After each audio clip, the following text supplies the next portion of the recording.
Telugu Desam party ఒక కీలకమైనటువంటి వ్యూహం ఏంటి అంటే ఏబి వెంకటేశ్వరరావు గారు డీజీపీ చేసి తీరాలి. అందుకోసమే ఇప్పుడు పావులన్నీ కదుపుతోంది. పదే పదే పురంధేశ్వరితో లేఖలు రాయించడం కానీ, లేదా పదే పదే డీజీపీ మీద కేసులు పెట్టడం, కంప్లైంట్లు పెట్టడం కానీ, లెటర్లు రాయడం కానీ జరుగుతున్న కారణం ఏంటంటే ఏబి వెంకటేశ్వరరావు గారి రిటైర్మెంటు వచ్చే నెల ఎండింగ్కి అయిపోతుంది. అంటే జూన్ 4కి కౌంటింగ్ అయ్యి ఆ తర్వాతన ఇదైతే మే 31కి ఆయన పదవీ కాలం అయిపోతుంది. ఈ లోపుగా కనుక ఆయన డీజీపీగా ఉంటే ఎన్నికలు అయ్యే వరకు ఆయన డీజీపీ కొనసాగించమని కేంద్రం ద్వారా చెప్పించవచ్చు. ఆ తర్వాత ప్రభుత్వం అధికారంలోకి వస్తే ఇంకో 2 ఏళ్ళు ఎక్స్టెండ్ చేయమని అడగచ్చు. అలా కాకుండా రిటైర్మెంట్ కనుక ఆ రోజున అయిపోతే ఆ తర్వాత ఆయనకి ఇక మళ్ళీ తీసుకొచ్చి డీజీపీని చేయడం సాధ్యం కాదు.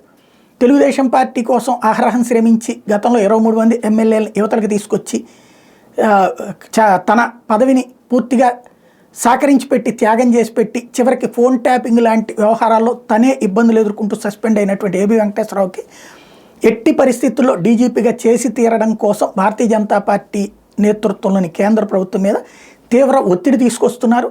అలాగే ఇప్పుడు ఆయన మీద చేసిన ఆరోపణలని సమాధానం చెప్పండి అంటూ చీఫ్ సెక్రటరీకి లేఖల మీద లేఖలు రాస్తూ, ఒకవేళ అది కాకపోతే కనుక అవన్నీ వేగ్ ఎలిగేషన్స్ అనేటువంటి దాంతో తోసిపుచ్చడం ద్వారా కేంద్రం ద్వారా ఏబి వెంకటేశ్వరరావుని డీజీపీగా ప్రకటింపచేసేందుకోసం ఎత్తుగడలు వేస్తున్నారు ప్రస్తుతం.